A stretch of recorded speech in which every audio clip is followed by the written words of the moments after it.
My name is Terrence Barkin. I'm the Executive Director of the Advanced Carbons Council, and we're hosting today's session presented by MITO Materials about the functionalization of advanced carbons. If you're not familiar with the Advanced Carbons Council, you may be familiar with us as the Graphene Council.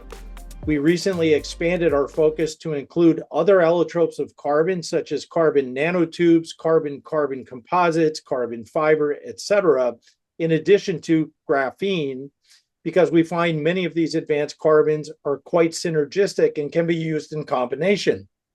What you'll see from today's presentation is how functionalization can unlock the properties of these advanced carbons, and it'll also be an example of how this process can be used for different forms of carbon, including graphene and other allotropes. And with that, I'm very proud to introduce Mahdi Ghazizadeh from MITO Materials Solutions. MITO is a verified graphene functionalization company, a verified functionalization company. And the verification means that we, as the Advanced Carbons Council, have physically inspected their processes, and we have also tested and characterized their materials to prove the technology as well as the capacity claims. And with that, I'm very happy to hand over to Mahdi to take us through his presentation, and I'll rejoin you at the end when we get into questions and answers. And with that, Mahdi, welcome, and we're very excited to hear what you have to say. Thank you, Terrence, for having me. Hello, everyone. I'm Mahdi Ghazizadeh. I'm President and Chief Operating Officer at MITO Materials Solution. And today, really, what we are going to look at is why the incorporation of some of these material has taken longer than we would usually see with new material being discovered. It's been more than 3 decades since discovery of CNT, more than 2 decades in discovery of graphene. And we just want to have a conversation on how we can advance the adaptation and incorporation of this material into larger industrial uses. This is just for the reference. Please take some time to take a look at when you get the file to make sure that all the information that are being shared here are used in according to all the regulations and laws. Now, in this presentation, at first, you're going to look at what really is the different type of carbon structure that is covered and can be covered through the functionalization of different material. What is a functionalization, how we can do functionalization, and why we really would want to do additional processing steps on these type of materials.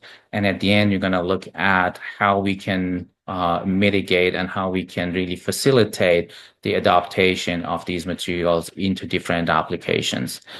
I really like starting with this image simply because it's reminiscence of the good old past, but also how things can evolve over time. We here can see different form of aluminum really, and what I want to really emphasize here is less about aluminum and more about its alloy, because it's rarely, if it's not 100%, it's really rare for us to use aluminum as the way we are extracting it from Earth. We do something to it, we add something to it, we make all sort of different materials from it. These are all different series of aluminum that have been made for a specific application to utilize a specific area of benefit that aluminum provides. And even within each of these series, there are even more and more different grades that are more focused, more designed and functionalized, let's say, for those type of application.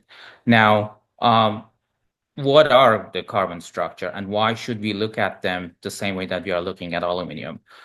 Because there are different type and different variety of those. One of the simplest way to really differentiate them is through the dimensionality that they have, and that dimensionality, if you really zoom in a little bit more, for example, in something like graphene, can now get to different type of grades. This image here really show you what those dimensionality, the conversation that we have on the 0D which is really, we are talking about a dot, let's say on a piece of paper is fluorine. And as you go to a 1D and a 2D and a 3D, you go to CNTs, graphene and graphite. And obviously in a 3D, you have other structures and component that you can use that are different form of a carbon. Even on graphene itself, as some of you probably already know, there are different type of graphene, and this is just the most basic way of really differentiating some of them from each other, which is through how much oxidation is present on that structure. Now, what is the biggest challenge that people have faced incorporating these material into their processes, especially when it is being mixed in some sort of polymer, some sort of a medium? That has been integration. And in integration, the biggest thing has been dispersion. When you're dispersing these solid material into the polymer, it is very difficult to get them properly mixed. And this is really a quick representation, this video, of what I mean by dispersion. This is IPA, isopropyl alcohol, with a simple stir mixing. As you can see, by nature of these materials, because of high surface area that they have, they do like the idea of just interacting with it with themselves. So they don't really want to go and engage with the environment around them. And that's really where the difficulty in dispersion starts coming in. You can see this across the board from different material. Again, this is an example of CNTs, and encourage you, if you're interested, to just do a simple Google search. Just you can change the word graphene that I have there to something else and look at all sort of images. There are plenty of references out there that dispersion is probably the most prohibitive component of incorporating these material into any sort of a medium. The other portion is capacity. We have come a very long way in the past couple of years in the capacity. I think we have reached the point of exponential growth, really kicking in both graphenes and CNTs and other material. That being said, it is still not in a full blown capacity in a way that you can really incorporate it in a large scale application the way that you do need for something like in construction, in cement, in asphalt, in coatings. You do need to make hundreds and hundreds of metric tons of these, if not thousands and thousands of metric tons of these material, and that's not where we are today. Now, what are the other things that really come and play a role in incorporating these materials? I go to a consistency, and this is not really a matter of choice. It's just because the way these material is being made or extracted, they come in all sort of shape and form, and there are so many different variety of components that influence their final morphology, final structure, which essentially means how that material would end up working in your medium. You might have a different grade of toast, for example, and you like different grade. But what you would expect from that is every time you buy that bread and put it in a toaster, it would come out the exact same way that you want it. And that's the same with all of these materials. The problem is it's easier said than done, especially when you go to the larger quantity of these materials.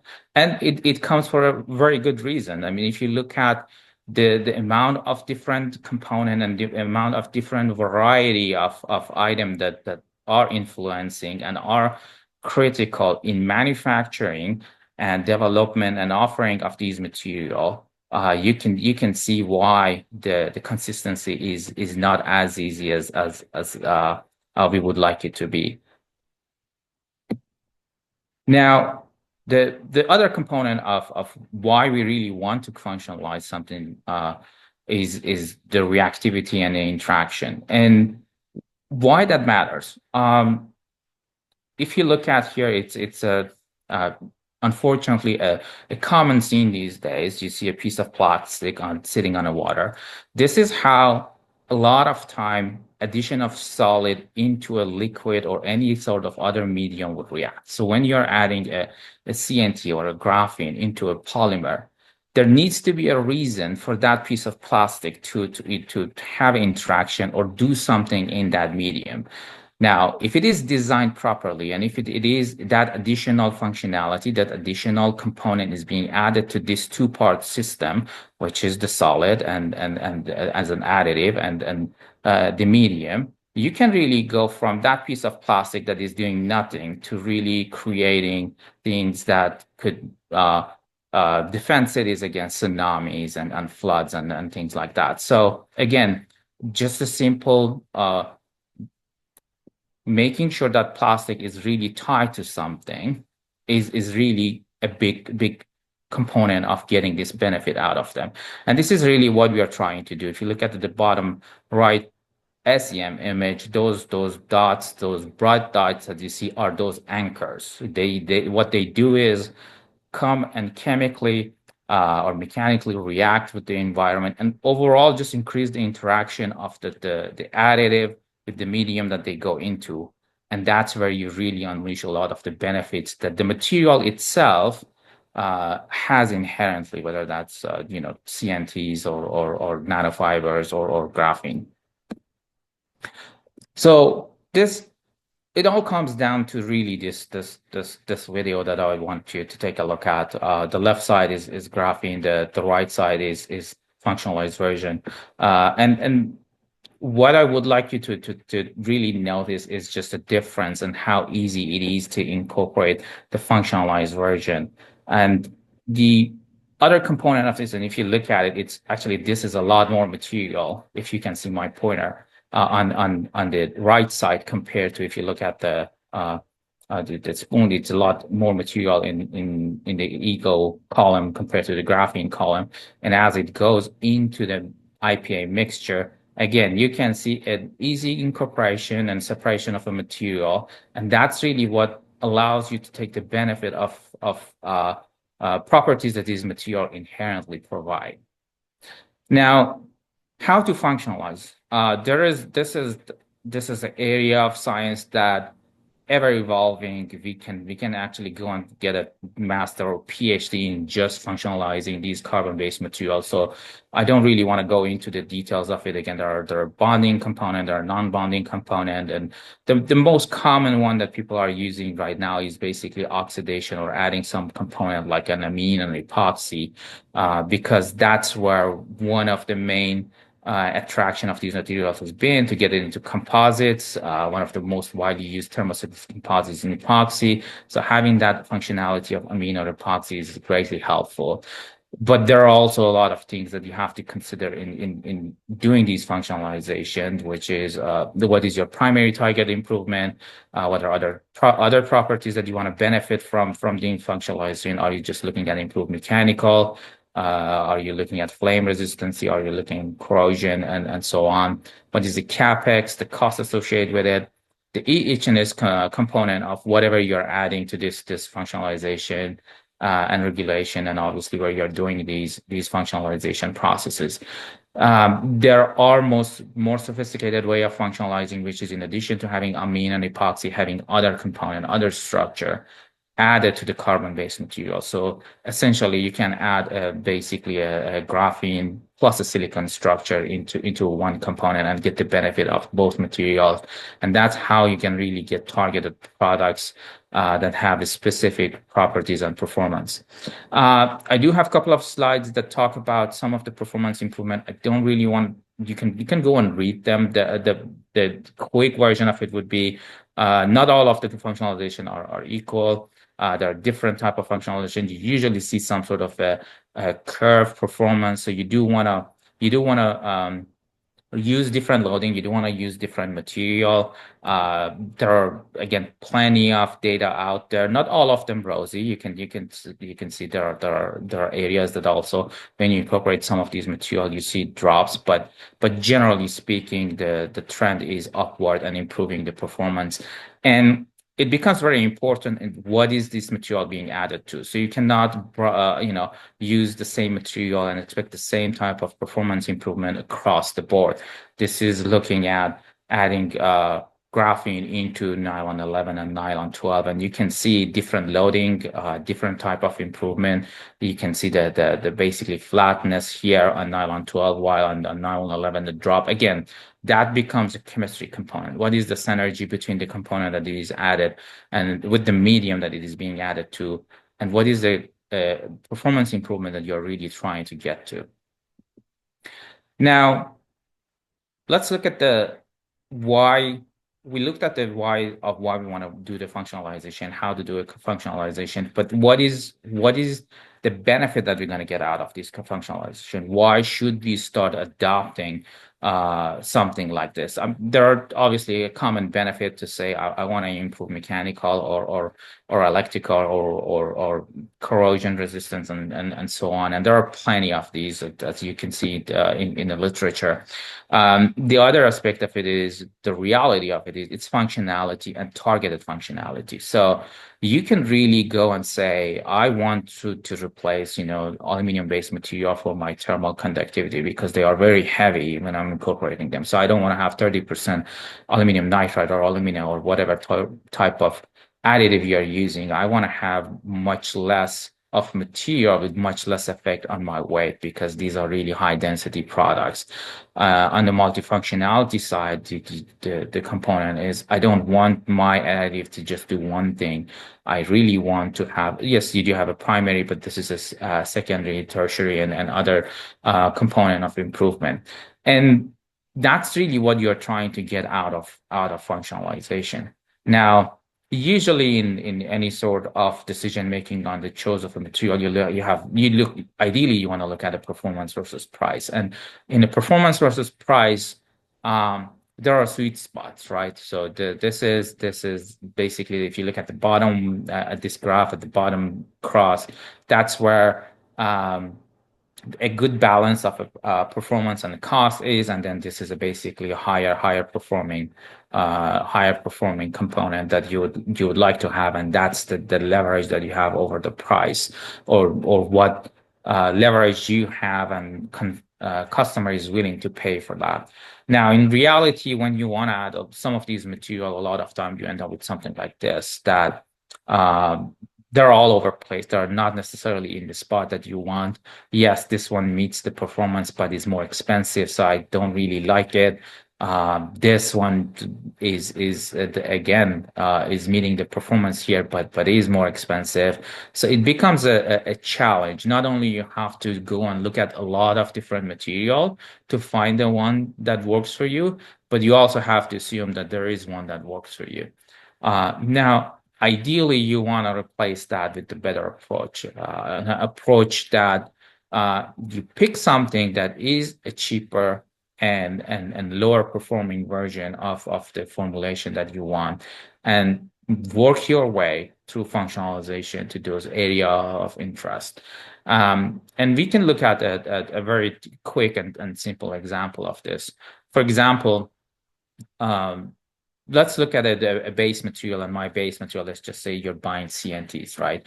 You're buying CNTs at the cost of X dollar per kilo. You're loading it at CNT or any other material at the loading of Y. The amount of basically additional cost incurring as a result of adding this material to your formulation is XY. What will happen usually with functionalization is that you're obviously increasing the cost because you're doing additional processing. In the material functionalization, for one, you're doubling the cost. In the material functionalization, two, you are 5x in the cost. And just looking at this column alone, the question would be why on earth you would want to go and do functionalization and increase the cost of the material that you're adding. But in reality, what you're getting on the other end of the component is really this column, the loading, the Y. While for the base material, you need Y percentage loading to get to a specific performance. Usually, most often, you have to use much less when you are functionalizing this material. And that's where really the cost benefit starts coming into play. Because if you do this with some number backbone to it, so let's say our base material is $100 a kilo, and this is just a number that I put there for simplicity because it's just easy to calculate things. And then your functionalized version is number one is $200 a kilo, the other one is $500 a kilo. Again, just looking at these numbers, the 5x is just looks the worst option here. Why would I want to pay 5 times more for an additive. But then when you look at the amount of material that you need to add to get the same benefit, and then multiply that on a per kg or per pound of your product, that's where you see the difference. Even though the functionalization method 2 is 5x more expensive than the base material, it actually costs you at the end on the product side 50% less than the base material because you're using much less. And this is where at the beginning of the conversation I mentioned it's not just about the functionality, it's also the answering the question of capacity. Because now if you have essentially created a 10x extra capacity just by doing a functionalization and answering a little bit of a uncertainty that people have around that.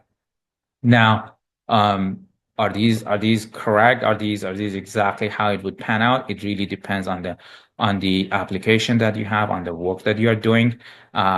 I will go through a couple of examples, and I encourage you to take a look at these, especially if your area of interest on the performance improvement is already mentioned. I have the first one on the mechanical because obviously that's usually the go-to one for a lot of these material. This is a epoxide functionalized GO, very basic stuff.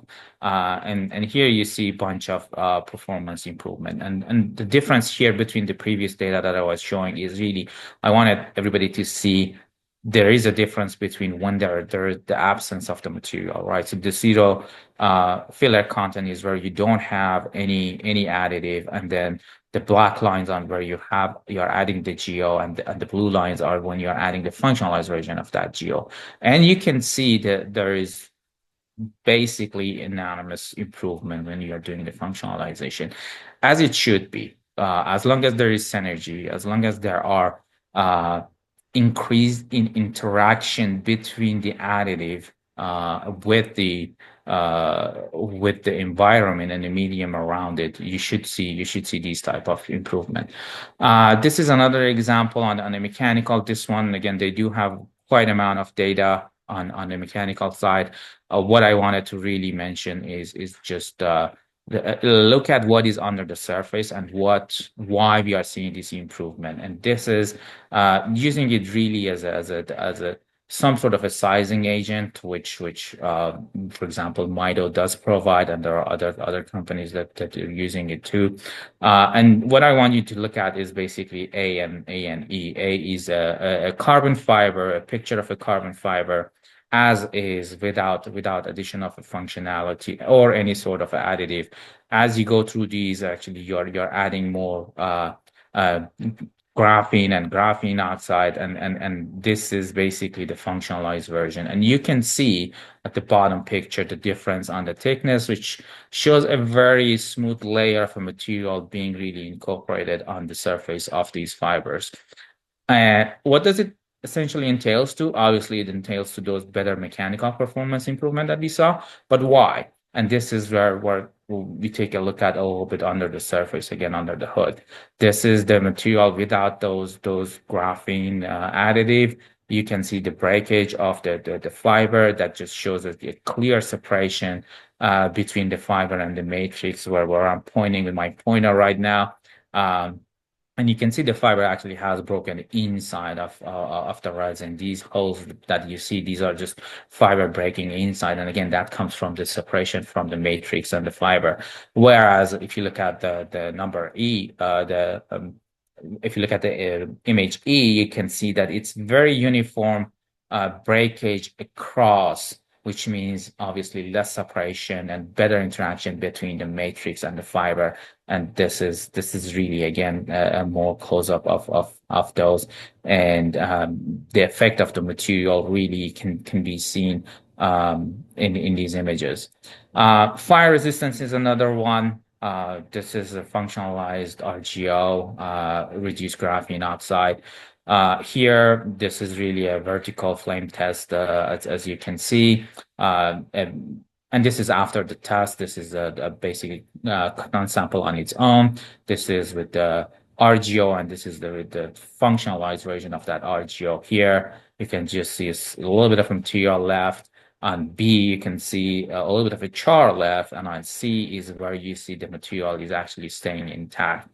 Another example of the flame test on the paper that they reported, you can see again the bottom line that you see D, E, and F are the cotton plus.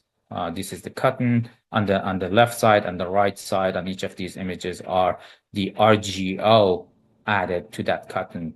The top portion ABC is the functionalized version. Now, if you look at it, obviously, the addition of the nanomaterial improves the performance clearly compared to the base, but the difference really starts coming when you add the functional component to it. If you look at these timeline, 24 second and 754 second, and it just starts to move very, very slowly.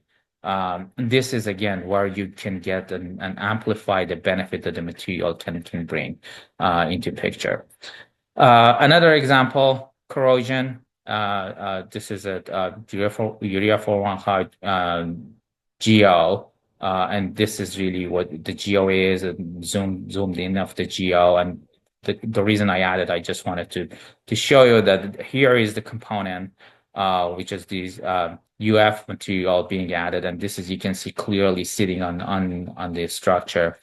And essentially, the way it approaches and helps the mechanism to improve the corrosion is trying to not allow cracks and diffusion channel be created and go deep into the coating. And again, it's a very great illustration of how it works. They discuss quite a good amount in details of how these improvements are happening. There are a lot of data also on the corrosion side. I just have impedance modulus here, but again, a very clear pattern you see between the base material with GO, and base material with the functionalized version of GO.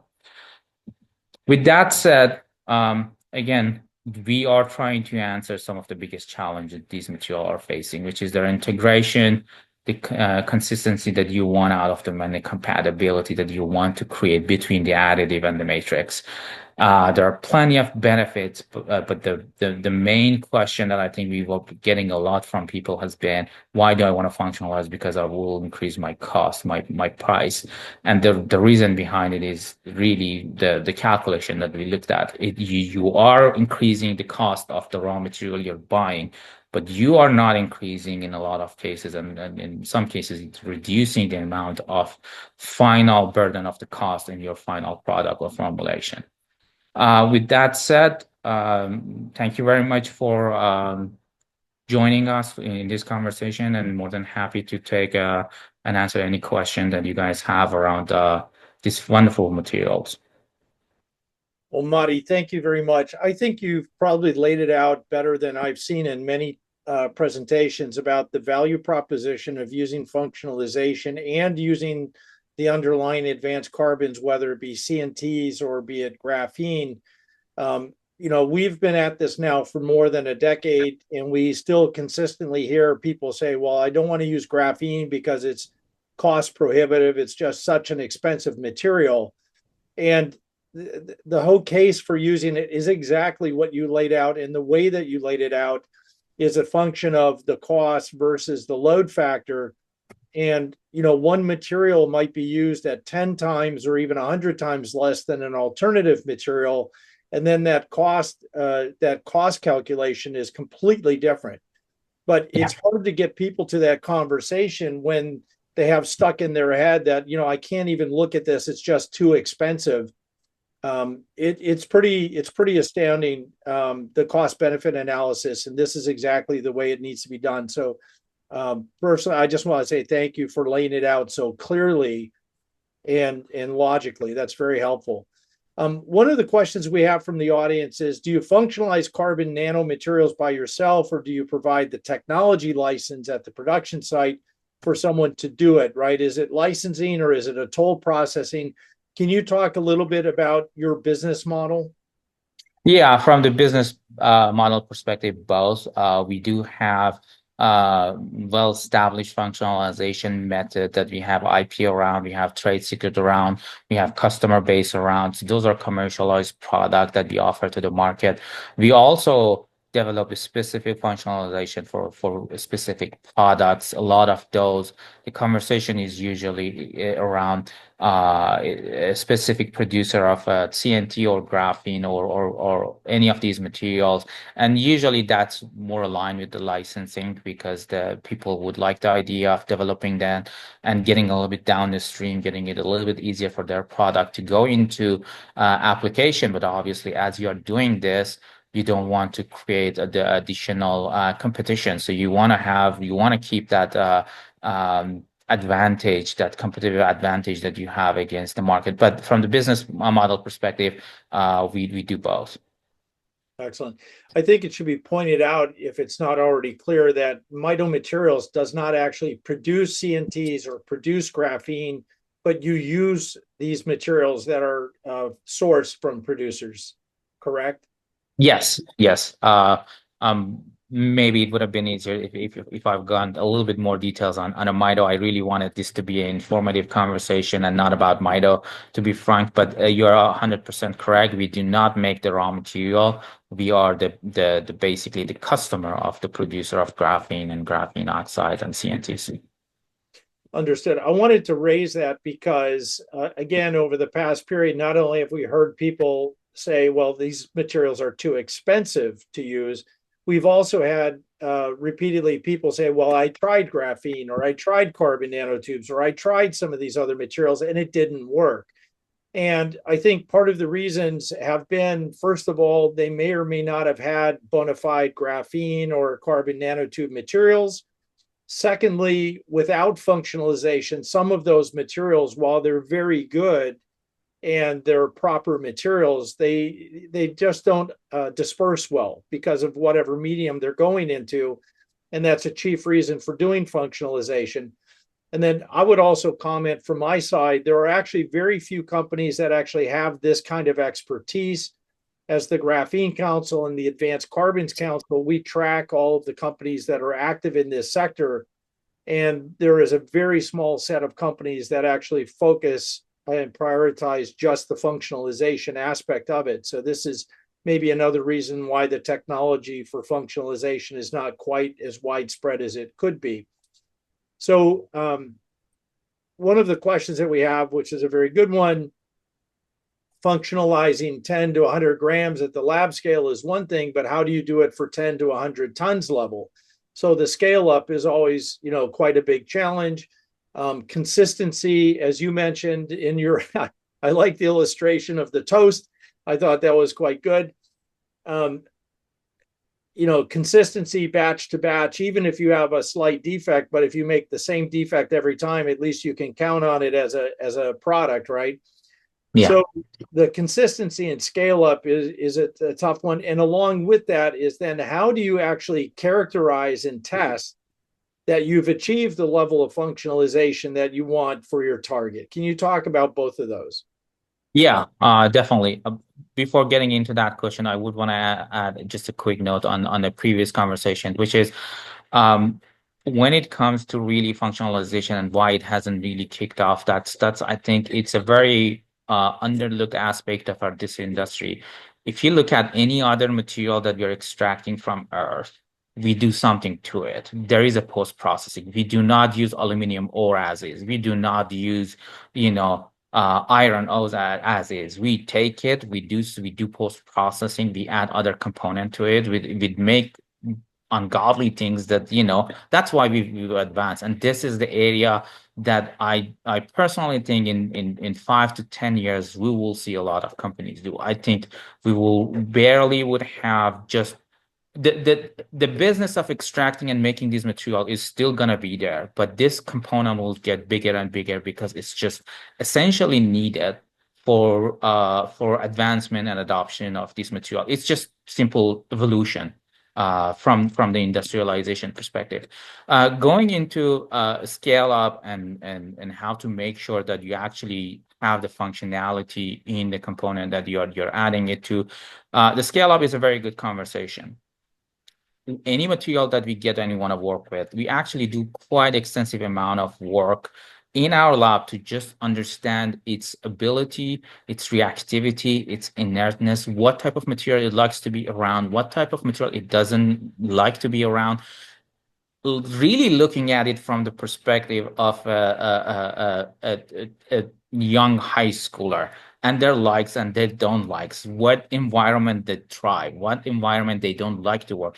And that tells us a lot about how to scale it up, because there's a lot of things that can be done, and that's a very valid thing, that in a 5 gram, in a 10 gram, even in a kilo, it's not that difficult.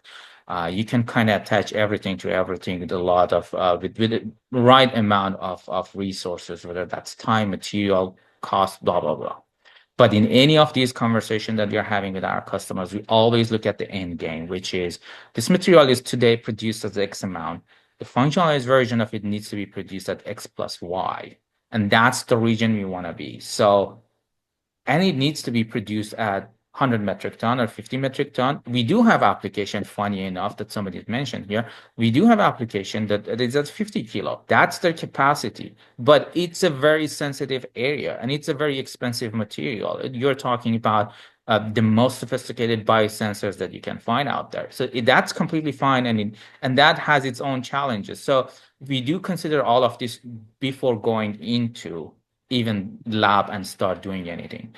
In terms of making sure that the material is in there, we do follow up reactions on the functionalized version to make sure that basically the functionality that we just add is being interactive. There are quite amount of analytical tool. I think Graphene Council, especially when talking about graphene and graphene functionalization, have a very good presentation around all these different tools that can be used. ISO will be out, which lays those out as well, with all the different tools that you can use to quantify and qualify the fact that you do have the functionality in there, and that functionality, it is with the 5 to 6% range that you want it to be, or within the 40 to 42% that you want it to be. How difficult that is, that percentage, and how tight that control of that number needs to be. Again, those are all the conversation that you want to have at the beginning to make sure that what you're developing essentially can meet the requirement of the final customer. Thank you, Madi. We have quite a few more questions, so I want to get to those. One was talking about the anti-corrosion effectiveness, comparing graphene oxide with few layer graphene with a functionalized system. So, let me just summarize this kind of question in general. Some folks are going to want to know basically which material works best. I would like to broaden that conversation because you're using functionalization techniques on carbon nanotubes. You showed an example of sizing for carbon fiber. And I want to take this opportunity to say this is why we went from the Graphene Council to the Advanced Carbons Council, is to look at all of these materials. And what I'd like you to maybe comment on is not which of the materials is best, but how similar do you see these different allotropes of carbon, and what kind of synergies do you see between them? Because one material might not be good for a particular application. It might be very good for a different application. And then, of course, the reason why some of these carbons are so interesting, in one case, we're using them for mechanical purposes, in another for electrical conductivity, and another for thermal conductivity, and another for barrier properties. So you have all these different, let's say, variables here. Can you just talk about the role of functionalization between these different materials and the synergies between carbons? Yeah, you really hit the nail in creating that point of it's not about graphene, it's not about CNT, it's about getting the best out of all these materials. It's and I know you and I talked about it in the past in plenty of time about the benefit and the cost of this. There are so many overlap. Like if you actually do a these are the properties on this line and this is basically a cost or whatever. There are so many overlap with these materials because you can make so much with them. They are building blocks, and it's not like one building block. In graphene alone, I think we can differentiate in our lab around 100 different group of them. So you have this very large library of material that you can use for different application. And I think that's another component of what MITO's position in the value chain provides is we've looked at everybody's material and the material that are offered out there, and we kind of know this is really good. Like if you come to me and say, hey, I want the best corrosion for this specific application, I'm not just going to go to the base material that I was using 4 years ago, because I've found something that is much better, much closer. And that goes back to that graph that I had. You're trying to pick a starting material is the closest to it's not there yet, but it's closest to the target that somebody have. That might be graphene. It might not be graphene. It might be something else.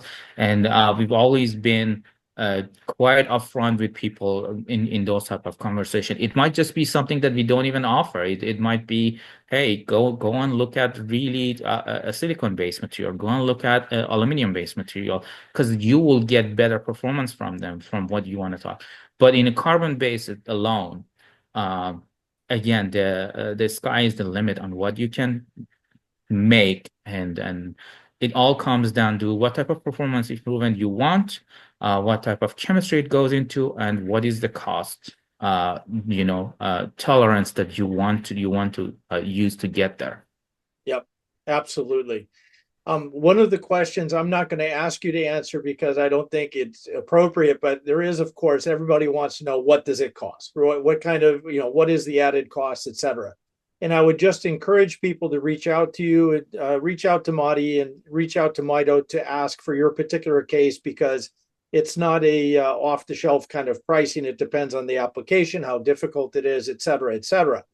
What I would say for those who are interested in the prices and the cost of some of the underlying materials like carbon nanotubes and the graphene materials, the Advanced Carbon Council does have market reports on carbon nanotubes, on graphene. Carbon fiber will be produced here within about 60 days. And we have other market reports on other allotropes of carbons. So you can reach out to us, and that's part of the benefits of membership, is having access to some of those resource materials and connecting with people like Madi and MITO Materials, who can help you with your technical solutions if you're looking for application development help and sourcing of materials. So just please reach out to them to ask those questions about commercial terms and conditions. Let me just add, there's another question here, which I think is quite interesting, especially for carbons, and it's about end of life management of these materials. And Madi, you're an expert in these these chemistries. There's a lot of concern, of course, obviously, about carbon footprint, and that would be, if we say bad carbons, what we're talking about are all the good carbons. And I think these advanced carbons can be used to mitigate the negative aspect of carbon footprint. But can you talk about what happens to these materials down the road at the end of life for the products? Do you have a comment on that? Yeah, I mean, this is obviously a wide variety. It really depends on where these material end up, right? Is it the coating? Is it the laminate? And what that main material would end up being and doing in the environment. If you really look at different type of plastics that they will go to, if they are getting recycled, obviously this material get recycled with them. If they are getting buried into earth, this material would get buried into earth. But the plus side of it is, that it is a carbon structure. You don't want to have it, but in comparison, next to a polymer that is sitting, it's much better alternative. It's not even a night and day. I don't even know what better differentiation that I can use. So it's absolutely a better choice. And you always have to look at these type of things, at least from my perspective, of a bigger picture. Let's go to the 30,000 foot and say, hey, I'm making this part with 1 kilo of, I don't know, polyethylene or whatever. Now I can make this part with addition of very couple of small gram of these materials, and I can make it with 800 gram of polyethylene. How about that? I think that's really a better question from the sustainability perspective. As you mentioned, there are also a lot of carbon capture machine that are basically creating material that are carbon negative. It depends how somebody wants to do the math, but essentially those are also bringing the benefit that all of us needs from the sustainability, and again that bigger picture. They are not as and this is just a personal view. It's either control. It's not as as good as the control that you would have with other processes. That being said, the value that they bring to the table, it's again the long-term value, the sustainability, and this is where somebody like not MITO, whoever else, who can get them to work the way that the synthetic or other synthetic or other top-down approach produced material can do. If somebody can fill that gap, I think that's really going to be a big next step for this industry and all of us on the sustainability in additives and plastics. Yeah, I absolutely echo that sentiment. If I recast it, it would be, and we see there's tremendous investment being made into carbon capture, and so it's taking this carbon, putting it into a solid form, and rather than just sequester it underground and bury it, turn it into a commercial product that can be used Yeah. to further mitigate or to make materials more resilient. And you're absolutely right. We have a case study with one of our member companies that have used graphene and a polyethylene packaging material, and they're using 30% less virgin material for the same packaging, and it's actually stronger, even with the 30% less material. So that makes it much more sustainable. And the last comment I'll say on this particular topic, we do know that companies are using graphene to enhance plastics that were at end of life and would have gone into a landfill and give them another route of recycling because they can be scaled and they can be upgraded to a usable material instead of being waste. So there's a lot of ways to make this very sustainable. The Advanced Carbon Council at the moment is engaged in an exercise to develop the PCR, the product category rules for calculating LCA carbon footprint for graphene production. So again, we try to work with the industry to develop standards and to create greater transparency. And in this case, is to calculate the footprint of production for graphene, which is needed then to calculate LCAs and EPDs. We have some more here. Another question, and this is I think an insightful one is, when you take a material like graphene that has high electrical conductivity, you're then going to functionalize it. So now you're putting some more molecules on the exterior, on the edges of this material. What's the trade-off, for example, with electrical conductivity? Does it make it more dispersible but less electrically conductive? Or other aspects of it? How does that work? That's an excellent question, and the answer to that is you can tailor that. You can tailor it in a way depending on what is the functionality component that you're adding. You can tailor that. If you're getting let's go to something that is not carbon because I don't want to say graphene or CNT or this is better, that one is better. Let's go to boron nitride. If you're getting a boron nitride nanotube and it has a very high conductivity, and now you're adding a component, a silicon-based component to it, you are reducing its thermal conductivity. You are reducing the electrical conductivity. It might disperse better. It might do better on mechanical, but you are essentially reducing these other aspects.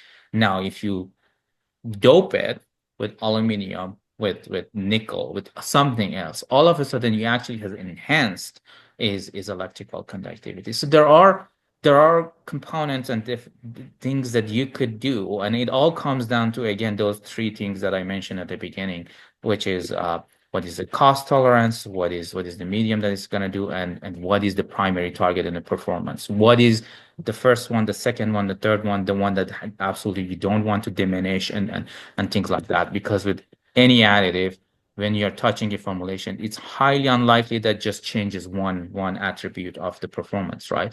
It usually improves some component and deteriorate other component. This is where functionalization is very important, because now with additional of a different component, you can make essentially a proper building block, a better Lego fixture, if you want to call it, that can meet most, if not all, most of the attribute that you want to get out of that product. Excellent. Well, yeah, no, that's very, very helpful and very useful. Madi, I'm kind of reading through the rest of the questions we have, and some of them are related. So let me see if I can kind of summarize some of these and group them together, and maybe we make this one of our last questions. So, first of all, graphene oxide is highly oxidized. It's a 30, 35, 40% oxygen. So it already makes it dispersible in water. And so one of the questions is, why do that? Then there's other questions about, how much functionalization do you do? And we've already covered, whether or not MITO actually produces the original materials, the graphene, whether it be graphene nanoplatelets or few layer graphene, et cetera. So what I would say, just in summary, we've kind of talked about it. MITO's expertise is in taking whatever the base material is, look at what kind of functionality or improvement you want, whether it's mechanical, electrical, better dispersion, et cetera, and then applying their functionalization technology to that material to get the most out of it so you can use the least of it. If that's, is that a fair summarization? That's perfect. Yes. So I think what we've seen is, graphene in particular and carbon nanotubes before it, which is about 10 years older, attracted so much attention because of the inherent properties of the materials. There's been a common set of problems, primarily the ability to disperse because you're using so little, in many cases using 0.1% or even less. And when using such small amounts to impact the host material, it's absolutely critical that it gets evenly dispersed. And that's been the trick, right? Because as you said, Monty, these materials love to stick together because of the high surface area and surface chemistry. So functionalization has basically been the key to unlock those properties. In closing, I'm gonna let Monty have the last word here, but I do want to say for anybody who's listening, if you have questions about any of these advanced carbon materials and you want independent third-party information, the Advanced Carbon Council is a trade and professional body that works with both the people who produce these materials as well as those who want to use them and put them into applications. We do not make or sell any of these materials. We work as an independent third party working on standards. We do testing and characterization. We run some application development projects. And so you can look at us as kind of a neutral third party to get independent information on this. And then we're very proud to have companies like MITO Materials as members of the Advanced Carbons Council, and also to recognize that they actually went through the process of being verified, which meant an in-person on-site inspection and a validation of their process and a testing of their material to make sure that they can do what they say they do. And we feel that's very important in a field where it's quite difficult for customers to know if they're getting real material and how to make it work. And I think so that process is quite important. So I want to thank everybody for listening. And Monty, I'd like to give you the last word. If there's anything else you want to share with our audience, I found this presentation to be spot on what we need to help educate people about the role of this functionalization and how to unlock the properties of advanced carbons. Appreciate it. I would just make really quickly 2 points. One, really the idea behind all of this is advancement of these materials. So we are not really leaning as a company towards graphene or CNT or a nanofiber, or it doesn't matter. The goal is to get these material out there, to get them get incorporated into more application. The more adoption that comes, the better the industry will get, the stronger the industry will get. So we are looking at it from the perspective of we are all in this together with the manufacturer, even though we do not manufacture this. The second point that I would like to make is how crucial it is to have a hub like an Advanced Carbon Council and a Graphene Council, simply because the information needs to be exchanged, the conversation needs to be had. Again, any material and anything that have come in, looking at the thousands of years of our history, there is no way of advancing it if we just keep everything to ourselves. We need to have this conversation. We need to get more engaged, more collaboration, more work, a little bit of a risk on both sides, but ultimately I think the reward for this sector of the market is quite high compared to a lot of other things, and considering all the geopolitical environment that we are in right now. Thank you, Monty. We certainly appreciate that. And that's our goal, is to work together to benefit everybody. Thank you so much. I wish everybody a good day. Thank you for listening. Take care. Thank you.